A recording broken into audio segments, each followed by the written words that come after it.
사람을 먼저 생각하는 본격 시사 클래스 오창익의 뉴스 공감을 듣고 계십니다.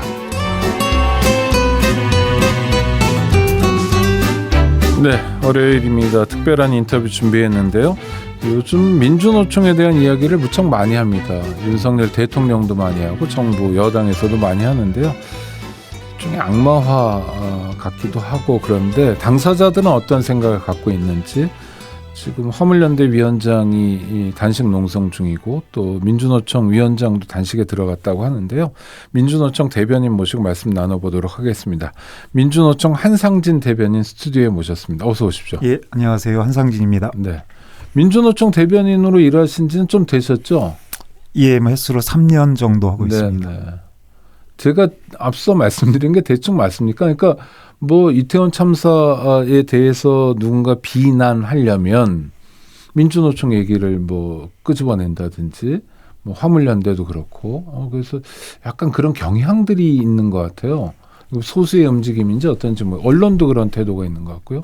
예, 이게 지금 잘 짜여진 시나리오와 프레임대로 움직이고 있다라고 판단을 합니다. 네. 뭐 아시는 것처럼 윤석열 정부가 지지 기반이 좀 취약하고 네. 국정 초기부터 좀 지지율이 상당히 바닥을 쳤지요.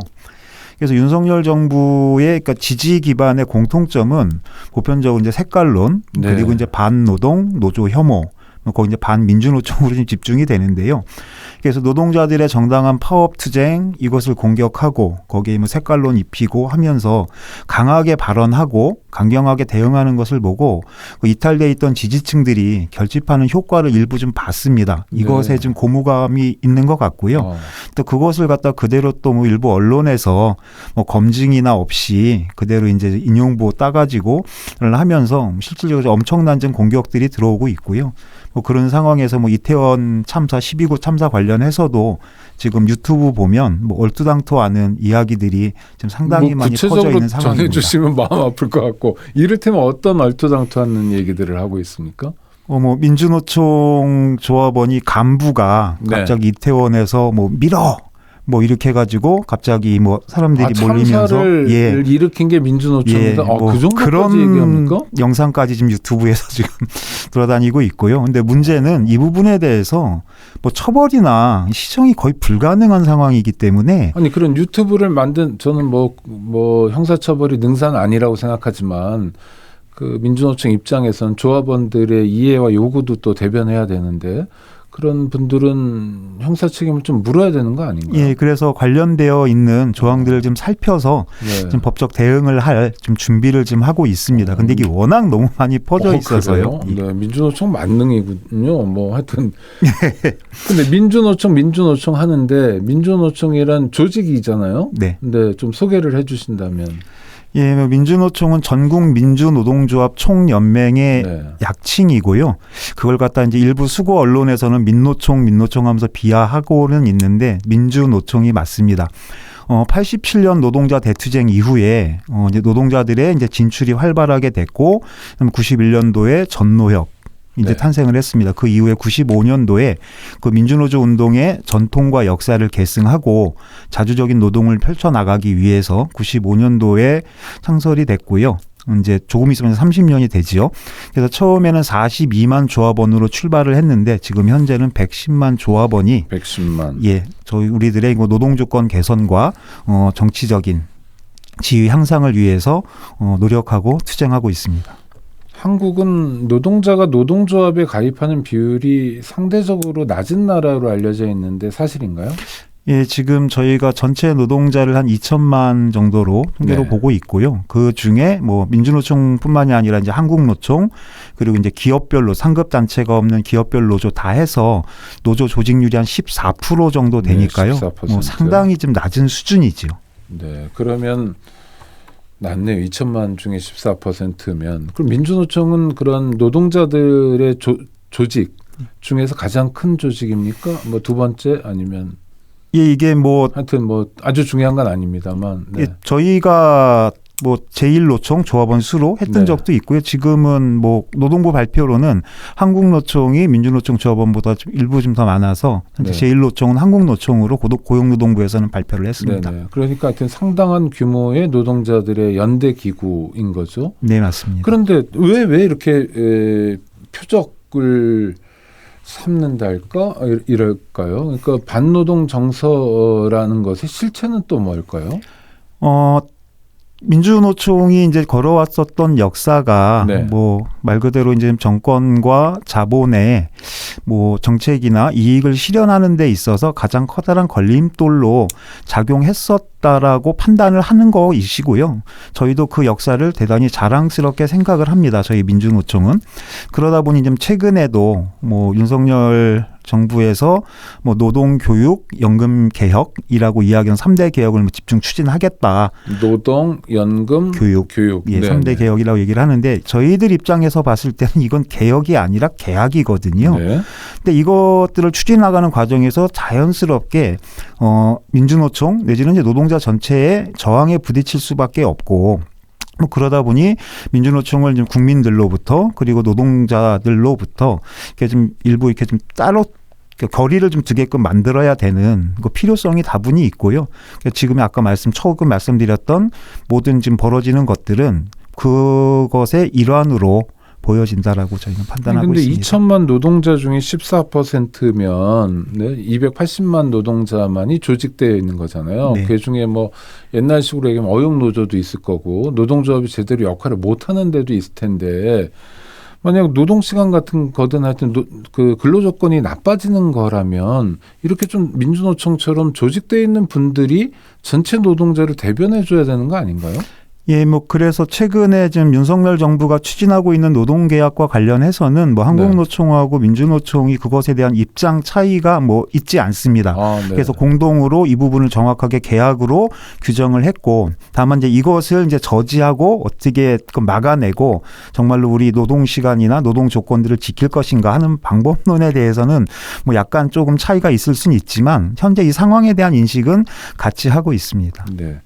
자, 구체적으로 좀 살펴보면 윤석열 정부가 하고 싶다는 소위 이른바 노동개혁은 어떤 것들입니까? 뭐 일단 이건 맥락을 좀 처음부터 봐야 될 것 같은데요. 네.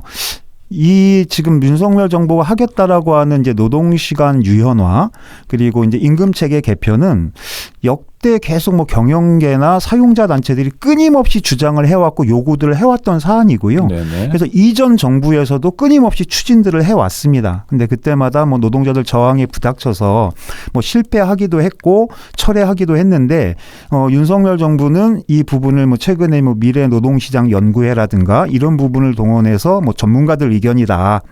라고 하는 외피를 씌워서 그냥 강하게 드라이브를 걸고 있고요. 그래서 지난주에 있었던 국정과제 점검회의를 통해서도 명확하게 이 부분에 대한 그 계약 의사를 밝혔기 때문에 뭐 노동자들의 저항은 뭐 필수적일 수밖에 없을 것 같습니다. 노동 시간을 늘리겠다는 겁니까? 예.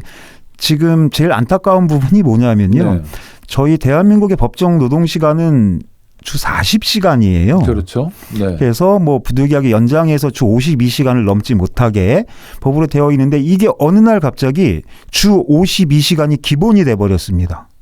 아, 이례적인 비상한 상황에 대비해서 만들어 놓은 건데 그렇죠. 52시간이 기본이요? 네, 지금 모든 것들이 52시간, 주 52시간 이렇게 말들을 하는데 그렇죠. 네. 예, 실제로는 주 40시간입니다. 40시간이라는 얘기보다 주 52시간이라는 얘기를 최근 언론에서 훨씬 많이 하는 것 같아요. 예, 맞습니다. 네. 그런 상황에서 정부가 이게 좀 추진하고 있는 이제 노동시간 유연화 이게 현장에 들어오게 되면 뭐 저희 계산으로는 주당 90.5시간까지 노동이 가능해져요.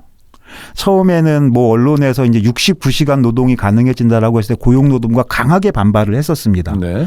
그리고 계산을 좀 돌려보니까 80.5시간 이렇게 나오는데 한 단체에서 다시 연구 시뮬레이션을 돌려보니까 90.5시간이 가능한 거예요.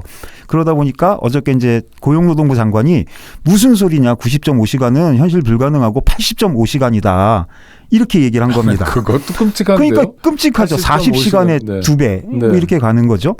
근데 이게 문제는 그래도 그나마 저희 뭐 아까 말씀하신 대로 노조 조직률이 낮지만 노동조합으로 조직돼 있는 데들은 좀 버틸 수 있어요. 네. 그런데 아까 말씀드린 나머지 조직되어 있는 노동조합이 없는 85%의 노동자들은 그 피해가 직격탄으로 다가옵니다. 특히 뭐 정부에서도 미조직 노동자들, 작은 노동자들 뭐 이렇게 위한다라고 이야기를 하지만 실제 피해는 그 작은 사업장의 노동자들, 미조직 노동자들한테 다 들어올 겁니다. 뭐 구체적으로 말씀을 드리면 여기 그 이제 정부에서 추진하는 배경에 뭐 납기를 맞추거나 계절적 요인에 있어서 집중 노동이 필요하다. 네, 어떤 경우에는 뭐 그렇다. 뭐 예. 실제로 그럴 수도 있죠. 예, 네. 그래서 지금 현재는 뭐 특별근로 연장이라고 하는 제도들을 두고 있는데 이제는 그것마저 하기 싫다라는 거예요. 네. 그 절차도. 근데 예를 들어 조선소 같은 경우는 3개월 단위 뭐 이렇게 쪼개기 계약을 합니다. 그럼 예를 들어서 3개월 동안 빡시게 일을 시켰어요. 길게. 수주가 있고 당장 예. 할 일이 있으면 3개월 동안만 계약해서 엄청나게 노동을 시키고 그렇죠. 해고를 해버리면 계약을 해지하면 그렇죠. 그러니까 그런데 그분들은 그럼 3개월 열심히 이렇게 해서 저축 시간을 노동한 시간을 저축해 놨으면 네. 그걸 나중에 써야 하지 않습니까? 네. 정부 논리대로 하면. 네. 근데 계약을 안 해버리면 그러니까요. 이런 상황들이 비일비재하게 지금도 벌어지고 있고 네. 앞으로도 이것들이 더 가속화될 수 있다. 그렇기 때문에 이게 가장 커다란 문제점입니다. 아주 쉽고 기초적인 질문. 노동 시간이 왜 제한돼야 됩니까? 노동 시간이 길어지면 왜 문제입니까? 그러니까 누구나 인간답게 노동을 통해서 자기 수입을 얻고 그것을 가지고 자신의 권리와 이것들을 좀 행사하기 위해서 노동을 하는 겁니다. 거기에는 최근에 이제 일과 뭐 가정의 병행이라든가 여러 가지 것들이 있죠. 인간다운 조건을 누려내기 위해서 이것이 파괴가 되는 거예요. 예를 들면 아까 말씀드렸던 대로 주당 뭐 69시간, 80시간 이렇게 되면 현재 과로사로 인정하는 기준이 주당 60시간이거든요. 네. 그러니까 이미 그 과로사 기준을 넘어버리는 노동이 되는 겁니다. 또 하나는 주당 60시간 이상 일하면 죽는다라는 그럼요. 게 의학적 판단인 거죠. 너무 위험한 상태가. 이게 가까운 네. 일본에서만 봐도 네. 이 부분이 이렇게 명확하게 규정되어 있고요. 또 하나는 이제 이렇게 되면 필연적으로 야간 노동이 진행이 됩니다. 네.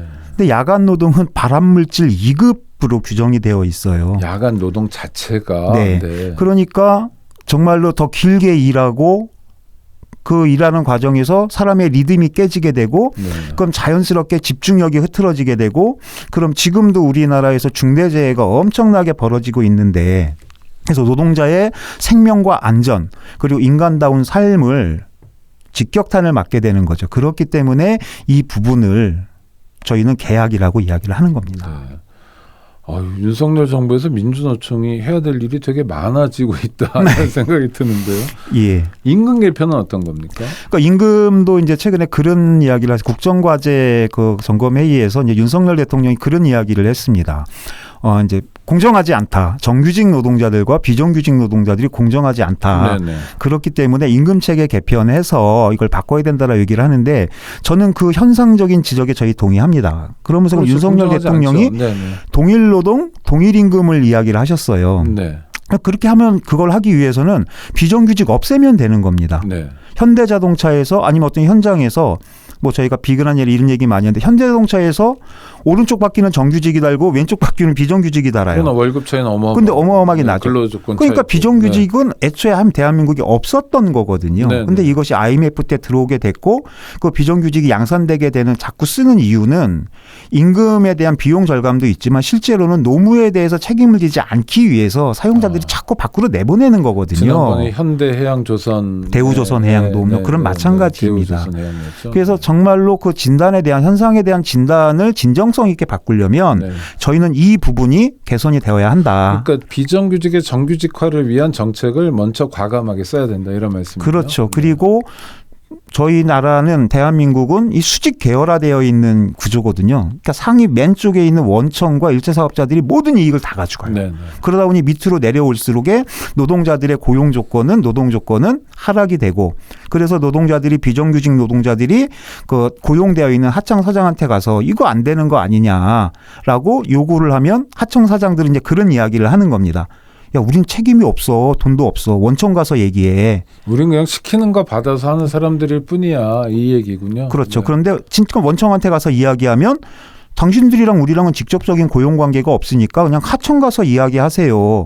뭐 이렇게 가는 거죠. 이러다 보니 실질적인 권한과 책임이 있는 이 원청이 실제로 모든 문제들을 가지고 있는데 해결할 수 있어야 하는데 교섭할 수 있어야 되는데 그거를 못 하는 거예요. 그래서 아까 진행자께서 말씀하신 네. 우리 양경수 위원장 단식 들어가는 것도 벌써 국회에서는 11월 30일부터 한 20일째 그 노조법 때문에 피해본 당사자들이 지금 단식을 하고 있거든요. 네. 그래서 뭐 노란봉투법이라고 흔히 알려져 있는 이 노조법 2조 3조 개정을 놓고 요구를 하고 단식하고 뭐 요구하고 있는 거고요. 그래서 사용자 단체들 경영계가 얘기하는 대로 뭐 불법 파업 조장법 뭐 민주노총 방탄법 이런 것이 아니라 아까 말씀드렸던 대로 책임 있는 진짜 사장이 나와서 교섭할 수 있는 그래서 진짜 사장 교섭법 하고 그냥 산업이 계속 개편되고 재편되면서 플랫폼 특수고용 노동자들이 많이 생겨나죠. 네. 이번에 화물연대 같은 경우는 특수고용 노동자들인데요. 이분들을 노동자로 인정을 안 하는 겁니다. 근데 이거는 세계적인 추세하고 맞지도 않고 흔히 저희가 이제 ILO 핵심 협약 비준하고 발효가 됐는데 거기에도 보면 노동자의 정의를 아주 폭넓게 규정하고 있어요. 그래서 일하는 모든 사람을 노동자로 규정하고 이분들에게 보편적인 노동권을 부여하는 것. 그건 이제 노조법 2조 개정 사항이고 또 그래서 하청 노동자들이 특수고용 노동자들이 뭐 쟁의하고 뭐 하면 이걸 갖다가 엄청난 손배를 물려버립니다. 근데 이 손배가 실질적인 사용자들이 회사가 입은 피해를 물리는 게 아니고 말 그대로 쟁의 행위를 무력화시키고 노동조합을 파괴할 목적으로 손배 폭탄을 내리거든요. 일종의 발목 잡기를 하는 거죠. 위축시키기 위한 전술. 네. 그래서 이렇게 좀 손해배상 이 손배 폭탄을 금지하자라고 하는 이제 손배폭탄 금지법, 그래서 노조법 2조 3조 개정이 가장 핵심적으로 현재는 필요한 부분일 것 같고요. 윤석열 정부가 이것을 좀 전향적으로 봐야 한다. 라고 생각을 합니다. 그런데 태도는 전형적으로 보는 태도는 아닌 것 같은데요. 그렇죠. 그래서 우리 윤석열 대통령이 뭐 검사 출신이셔서 법 좋아하시고 원칙 좋아하시고 하는데 저희가 체결하고 비준하고 효력 발생한 ILO 협약은 국내 법하고 동일한 효력을 갖게 되거든요. 국회가 비준하면 그렇죠. 예, 그래서 네. 이미 비준했고 발효가 네. 됐으니까. 근데 ILO 핵심 협약하고 국내 법하고 너무 안 맞는 거예요. 그래서 이 부분을 제대로 좀 바로 잡는 것도 이 노조법 개정 사항인데 정부가 이것을 철저하게 좀 모르쇠로 외면하고 있고 정부 여당이 앞장서서 그것을 막고 있는 형국입니다. 그래서 그걸 좀 풀어보고자 또 단식을 하고 있는 거고요. 참 단식이라는 게 좋은 일이 아니어서요. 마음 아픈 일이고. 네. 근데 왜 이렇게 한국은 반노동 정서, 물론 전부는 아니겠지만 그런 게 일부 존재하는 건 또 사실이잖아요. 네. 왜 그럴까요? 일단 노동자들이 생산을 안 해주면 먹고 살 수가 없는데. 네. 그래서 저희는 그래서 이 부분은 이제 노동의 가치를 네. 그래서부터 어려서부터 교육 체계 안에서 교육하고 훈련해야 한다라고 하는 주장을 끊임없이 해왔고요. 네. 그래서 이제 교과 과정에 교육 총론에 이제 노동 이런 부분들을 명시하고 이것에 맞는 이제 교육 과정을 좀 개편하자라고 했는데 이번에 또 그냥 확 빠져버렸죠. 뭐 대학병원 의사들도 뭐 이를테면 판사나 검사들도 문과에서 이과에서 각자 공부 잘해도 다 노동자다. 이런 거 어릴 때부터 좀 익혀야 되는데 예, 맞습니다. 어릴 때부터 교육이 제대로 안 돼서 공부 잘하는 어떤 애는 노동자가 아닌 것 같고 이런 착각 같은 게 있다는 거죠. 예, 뭐 그리고 또 여기 노동만 빠진 게 아니라 생태, 성평등 이런 게 이번에 다 빠져버렸어요. 그러니까 우리가 보편적으로 추구해야 할 가치가 이번에 다 드러내진 겁니다. 그러니까 결국은 미래로 가는 게 아니라 과거로 회귀하고 있고 또 그 중에는 그러다 보니 뭐 유럽 같은 경우는 뭐 가끔가다 보시잖아요. 엄청난 이제 파업이나 이런 것들이 예를 들어서 이번에 원희룡 국토부 장관이 엄청난 폭언을 했죠. 이 상황이면 유럽의 노동계 같았으면 벌떼처럼 들고 일어났을 겁니다. 근데 그거 아주 보편화되어 있거든요. 네. 파업은 그냥 노동자들의 노동 기본권은 상시적으로 보장되어야 하는 거예요. 근데 한국은 그렇지 않죠. 전체에게 이롭다라는 판단들이 있는 거죠. 예, 맞습니다. 알겠습니다. 민주노총이 여러 가지로 숙제가 많은데 그런 숙제를 또 지혜롭게 헤쳐나갔으면 좋겠고요. 앞서 말씀하신 것처럼 미조직 노동자들을 위해서 대신 싸워주는 역할이니까 기대도 또 있습니다. 한상진 민주노총 대변인과 말씀 나눴습니다. 감사합니다. 예, 감사합니다.